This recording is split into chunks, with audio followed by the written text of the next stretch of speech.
بسم الله الرحمن الرحیم.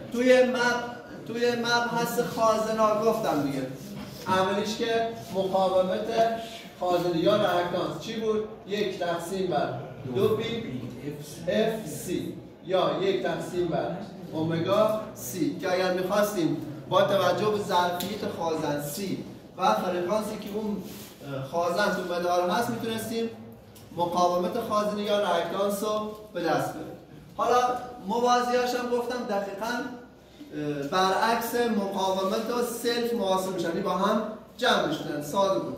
حالا میریم سراغ سریاش، یعنی اگر مثلا دو تا خازن به صورت سری وصل بودن و ایکس سی تی رو از شما میخواست، یعنی ریاکتانس خازنی معادل رو میخواست به دست بیاره، تو یه مدار به شما داده ریاکتانس خازنی کل رو باید به دست بیاره. حالا یا اینکه ظرفیت رو داده، مثلا نوشته 10 مگاپیکسل 10 میکروفاراد، یا اینکه اومگا رو به شما داده، یعنی اگر توی مدار 100 رادیان بر ثانیه رو داده باشه، یعنی اومگا رو به شما داده باشه، شما برای به دست آوردن ریاکتانس خازنی راحت‌تر هست تا اینکه بخواید 1 ضرب در 2 پی اف بکنید 3 اومد 14. حالا روند نمیشه با فرکانس. حالا مثلا این باشه 10 اوم، این باشه 100 میکروفاراد. گفتم ظرفیتی که یا عددی بالای خازن میزنه شما از رو میتونید بفهمید ریاکتانس رو داده یا ظرفیت خود خازن رو داده.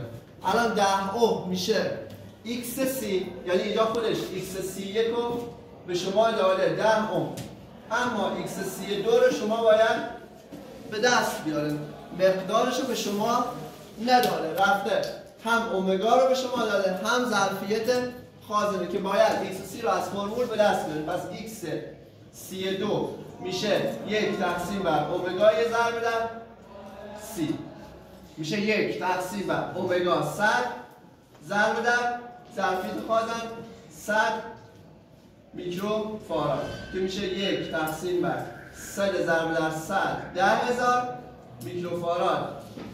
10 به توان منهای 6 که گفتم میره تو صورت میشه 10 به توان مثبت 6، پس میشه 1 میلیون تقسیم بر 10,000 که چی میشه؟ 14 صفر میرن میشه 100 او. پس ایکس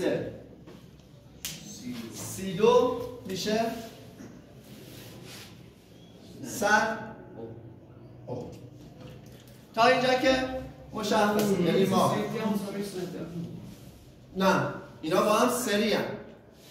ما اگر با هم موازی بودن با هم جمع میشدن، اگر سری بودن مثل مقاومت موازی باش رفتار میکنیم. تو مقاومت فرکانس رو دیگه تو مسئله فرکانس به ما نداده، اومگا رو داده، یعنی گفته 2 ضرب در 3 اومد 14 ضرب در فرکانس شده 100، یعنی فرکانس تقریبا سی بوده، یعنی خودش اومگا رو اومده دیگه، نیازی نیست ما اومگا رو به دست بیاریم.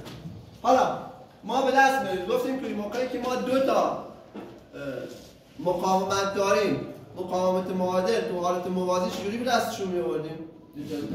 میشنیم 2 تا بالا صورت ضرب میشن تو مخرج جمع میشن، یه جمع دقیقاً پس میشه ایکس سی میشه ایکس سی یک ضرب در ایکس سی دو تقسیم بر ایکس سی یک به علاوه ایکس سی دو، دقیقاً مثل 2 تا مقاومت موازی. موقعی که ما خازنامون سری وصل شده باشن مثل خازن مثل مقاومت موازی میاد، اگر 100 بود و 100 میشد 50.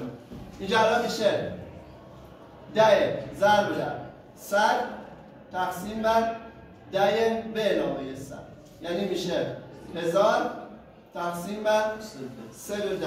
تقریبا حالا از 10 یه چیزی کمتر، مثلا 9.5. پس ایکس سی تی یا ریاکتانس خازنی معادل میشه 9.5 اوم. دقیقاً مثل حالت مقاومت ها میشه. ما تو مقاومت ها میگفتیم اگر دو تا مقاومت داشته باشیم موازی باشن، مقاومت معادل از کوچکترین مقاومت کمتر میشه. این هم دقیقا همینه. ما یه 100 داریم، یه 10 باید رأکتانس معادل از 10 کمتر بشه. اگر سری بودن باید از بزرگتری بیشتر باشه.